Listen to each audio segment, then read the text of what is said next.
India के सबसे बड़े नेटवर्क जायंट्स जियो और एयरटेल ने वर्ल्ड के सबसे बड़े नेटवर्क जायंट स्टारलिंक से हाथ मिला लिया। Elon Musk Starlink will offer satellite internet services in India.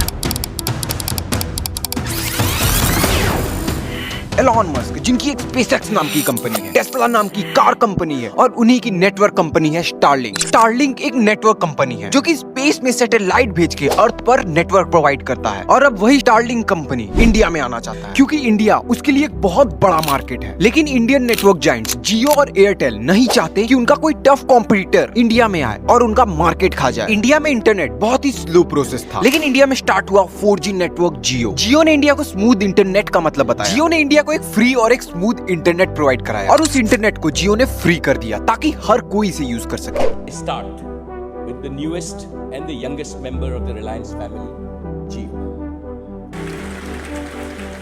जियो और एयरटेल ने इंडिया में बहुत सारे टावर लगाए ताकि दूर दूर एरिया में भी इंटरनेट पहुंच सके। लेकिन जैसे स्टारलिंक सैटेलाइट की मदद से इंटरनेट प्रोवाइड करता है, लेकिन जियो और एयरटेल वैसे काम नहीं करते। स्टारलिंक एक सैटेलाइट नेटवर्क प्रोसेस है। हमें नेटवर्क प्रोवाइड करने के लिए हमें सैटेलाइट की मदद से नेटवर्क प्रोवाइड करता है, लेकिन हमें अभी ऐसा इंटरनेट नहीं मिलता। हमें इंटरनेट प्रोवाइड करने के लिए ओशियंस और सी में मोटे मोटे तार लगे होते हैं। ये मोटे मोटे तार समुद्र की गहराई में लगे होते हैं और ये दूर दूर तक फैले होते हैं ताकि सारी कंट्री एक साथ कनेक्ट हो सके। हर कंट्री तक पानी की मदद से ये तारों को पहुंचाया जाता है। उसके बाद हर कंट्री अपना टावर लगाती है और फिर हमें घरों में इंटरनेट मिलता है। लेकिन ये मोटी मोटी तारें हर जगह नहीं पहुंच सकती और हर जगह टावर लगाना भी मुश्किल है। जैसे पहाड़ों में, थार डेजर्ट में, ओशियंस में, बीच में, ऐसी जगहों तक इन मोटे मोटे तारों को पहुंचाना, ऐसी जगहों में टावर लगाना पॉसिबल नहीं। इंडिया में कई सारे ऐसे गाँव हैं जहाँ अभी तक ये टावर नहीं पहुंचा। कई सारे ऐसे एरिया हैं जहाँ पे इंटरनेट एक रेयर चीज है। उन्हें आज भी बिना इंटरनेट के रहना पड़ता है। कई सारे जरूरी काम जो कि इंटरनेट से हो सकते हैं, वो सारे उनके काम नहीं हो पाते। इंडिया के कई सारे नॉन डेवलप एरिया में अभी तक टावर नहीं लगा क्योंकि एक टावर लगाना बहुत ही कॉस्टली होता है और वो कंपनी उन गाँव से उतना अर्न नहीं कर पाती, जिसके कारण वो वहाँ टावर नहीं लगाती और लोगों को बिना इंटरनेट के रहना पड़ता है। उन्हें स्मूथ इंटरनेट कभी नहीं मिला, हमेशा बफरिंग की प्रॉब्लम होती रहती है। और इसी गैप को भरने के लिए स्टारलिंक इंडिया में आना चाहती है। स्टारलिंक ने इंडिया में आने की बहुत कोशिश की क्योंकि इंडिया स्टारलिंक के लिए एक बहुत बड़ा मार्केट है और इस मार्केट को ग्रैब करने के लिए स्टारलिंक ने बहुत कोशिश की। लेकिन इलॉन मस्क और इंडियन गवर्नमेंट के बीच सेटलमेंट नहीं हो पाया, जिसके कारण अभी तक स्टारलिंक इंडिया नहीं आ पाई और टेस्ला कार भी नहीं। जिसके बाद कुछ ऐसा हुआ जिससे सभी हैरान हो गए। इंडियन जायंट्स जियो और एयरटेल ने स्टारलिंक से हाथ मिला लिया। अब स्टारलिंक जियो और एयरटेल के साथ मिलकर काम करेगी और इसमें दोनों का ही फायदा है। अगर स्टारलिंक बिना इनके मदद से इंडिया में आती तो उन्हें अपने बहुत सारे स्टोर खोलने पड़ते, बहुत ज्यादा मार्केटिंग करनी पड़ती, लोगों को इसे समझाना पड़ता। लेकिन क्योंकि एयरटेल और जियो कई सालों से इस फील्ड में, जियो और एयरटेल के कई सारे स्टोर्स इंडिया में फैले हुए हैं, जिसके कारण स्टारलिंक को बहुत मदद मिलेगी। और साथ ही एयरटेल और जियो के सैटेलाइट नहीं है और स्टारलिंक के सैटेलाइट है, जिसके कारण जियो और एयरटेल को स्टारलिंक सैटेलाइट का नेटवर्क मिलेगा। लेकिन क्यों इंडिया में पहले से फैले हुए नेटवर्क जायंट्स जियो और एयरटेल ने एक फॉरेन नेटवर्क कंपनी से हाथ मिला लिया? और क्यों गवर्नमेंट 5 साल से स्टारलिंक पे रोक लगाए हुए है? तो स्टारलिंक एक यूएस कंपनी है और अगर वो इंडिया में आ जाती है और इंडिया में स्टारलिंक सैटेलाइट सिग्नल प्रोवाइड करने लगती है तो इंडियन इंटरनेट का डायरेक्ट कंट्रोल यूएस के पास होगा, जिसके कारण इंडिया को बहुत प्रॉब्लम होगा। आज इंडियन कंपनी जियो और एयरटेल के कारण इंडिया के पास इंटरनेट का पूरा कंट्रोल है। कोई भी डेटा ब्लीच नहीं हो सकता। लेकिन स्टारलिंक के आने के बाद इंडिया के पास कंट्रोल नहीं रहेगा, जिसके कारण इंडियन गवर्नमेंट स्टारलिंक का अपोज कर रही है। स्टारलिंक को कहीं टावर लगाने की जरूरत नहीं, ना ही ओशियंस और सी में मोटे मोटे तार लगाने की जरूरत है। स्टारलिंक कंपनी स्पेस में हजारों सैटेलाइट भेज चुकी है जो कि अर्थ के ऑर्बिट पे घूमते रहते हैं और डायरेक्ट उस सैटेलाइट से हमें सिग्नल प्रोवाइड होता है और उसी सिग्नल से हमें नेटवर्क मिलता है। और क्योंकि वो सैटेलाइट अर्थ के ऊपर है तो चाहे हम कहीं भी हो, डेजर्ट में, एरोप्लेन में, किसी पहाड़ पे, किसी पहाड़ के रेस्टोरेंट में, ओशियंस में या फिर बीच पे, हमें नेटवर्क मिलता रहेगा। कोई भी दूर से दूर गाँव हो, चाहे कितना भी नॉन डेवलप्ड गाँव, चाहे वहाँ टावर हो या ना हो, इंटरनेट अब स्मूथ मिलेगा। जिस भी एरिया में टावर लगाना पॉसिबल नहीं था वहाँ तक स्टारलिंक सैटेलाइट से नेटवर्क पहुँचाएगा। लेकिन स्टारलिंक का इंडिया में आना इतना आसान नहीं था। स्टारलिंक को इंडिया में आने में 2 साल लग गए, जब तक कि जियो और एयरटेल ने इस गेम में एंट्री नहीं ले ली। जियो और एयरटेल ने इस गेम को बहुत ही स्मार्टली खेला। उन्होंने बहुत ही स्मार्ट बिजनेस मूव खेला कि जब अपने अपोनेंट को हरा ना पाओ तो उसे ज्वाइन कर लो। जियो और एयरटेल दोनों ही जानते थे कि आज नहीं तो कल स्टारलिंक इंडिया में आके रहेगा और वो स्टारलिंक नेटवर्क को किसी भी कीमत पे नहीं हरा सकते, क्योंकि जहाँ जहाँ तक जियो और एयरटेल के टावर नहीं पहुँच पाए वहाँ पे भी सैटेलाइट की मदद से नेटवर्क आ रहा था। तो अचानक से एक दिन जियो और एयरटेल दोनों ही ने ट्वीट करके स्टारलिंक से हाथ मिला लिया। लेकिन स्टारलिंक, जिसके सैटेलाइट अर्थ के ऊपर है, वो अर्थ के किसी भी कोने में नेटवर्क पहुंचा सकता है, वो इंडिया में क्यों आना चाहता है? तो फ्रेंड्स, मैं आपको बता दूं कि इंडिया वर्ल्ड का सबसे ज्यादा इंटरनेट यूज करने वाला कंट्री है फॉर ऑब्वियस रीजन, क्योंकि इंडिया की पॉपुलेशन सबसे ज्यादा है। कई सारे गाँव में, कई सारे नॉन डेवलप्ड एरिया में अभी तक टावर नहीं पहुंचा, लेकिन फिर भी इंटरनेट यूज करने में इंडिया सबसे आगे है। और इलॉन मस्क की कंपनी स्टारलिंक पूरे इंडिया को ही कवर करने वाली थी, चाहे वो कोई भी एरिया हो। स्टारलिंक बीच समुद्र में भी आपको एक स्मूथ इंटरनेट प्रोवाइड करेगी, अनलाइक जियो और एयरटेल जिसमें हमें केबल से, हमें ऑप्टिक फाइबर के केबल से इंटरनेट मिलता था। लेकिन स्टारलिंक में ऐसा कुछ नहीं, सिर्फ एक स्टारलिंक का डिवाइस लगाना है जो कि सैटेलाइट से अपने आप ही नेटवर्क कनेक्ट कर लेगा। कई सारे ऐसी चीजें हैं, जैसे कि आप किसी एरोप्लेन में बैठे हो, आप किसी शिप में बैठे हो जो कि समुद्र के बीचों बीच है, आप किसी डेजर्ट में हो, तो वहां पे आप इंटरनेट यूज नहीं कर पाओ। लेकिन अगर स्टारलिंक नेटवर्क इंडिया में आ जाती है तो चाहे आप अर्थ के किसी भी कॉर्नर में हो, आपको इजिली इंटरनेट मिल जाएगा। इंडिया के सारे नेटवर्क कंपनीज को इंडिया के हर शहर में लाखों टावर्स लगवाने पड़ते थे और टाइम टू टाइम उन्हें मेंटेन भी करना पड़ता था। लेकिन अगर स्टारलिंक इंडिया में आ जाती है तो इस चीज का खर्चा बचे। वो केबल्स जो कि समुद्र के बीचों बीच लगे होते हैं, उन्हें भी मेंटेन करना पड़ता है, उनमें भी बहुत खर्च आता है। लेकिन स्टारलिंक के आने से ये सारा खर्च बचेगा। अगर आप जियो, एयरटेल और स्टारलिंक की प्राइस कंपेयर करो तो जहां जियो और एयरटेल पर मंथ 999 में अपना प्लान देते हैं, वही स्टारलिंक लगभग 8,999 में अपना पर मंथ का प्लान दे रहा है। प्राइसिंग सुन के तो आपको यही लगेगा कि कोई क्यों एलॉन मस्क एक स्टारलिंक को खरीदेगा, जबकि वो जियो एयर फाइबर से भी अपना ठीक ठाक इंटरनेट यूज कर सकता है। तो एलॉन मस्क और स्टारलिंक का टारगेट कभी नॉर्मल पीपल्स थे ही नहीं। उनका शुरू से टारगेट रिच क्लास के लोग थे। कई सारे ऐसे जगह हैं जो कि प्रीमियम क्वालिटी इंटरनेट के लिए इतना पे करने के लिए तैयार है, जैसे कि हिल स्टेशन में कई सारे ऐसे होटल हैं जहाँ पे इंटरनेट नहीं मिलता, और अगर उन्हें 9,000 में इंटरनेट मिलता है तो वो खुशी खुशी इस प्लान को खरीदेंगे। समुद्र के बीचों बीच लगी ऑयल फैक्ट्री, वहाँ पे भी इंटरनेट का बहुत प्रॉब्लम होता है। किसी जंगल के बीचों बीच इंटरनेट का बहुत प्रॉब्लम होता है। लेकिन ये सारा प्रॉब्लम स्टारलिंक का एक डिवाइस सॉल्व कर सकता है। तो प्राइस स्टारलिंक के लिए कभी मैटर करेगा ही नहीं। और जल्द ही इलॉन मस्क इंडियन पीपल को देखते हुए अपनी प्राइसिंग जरूर घटाएंगे और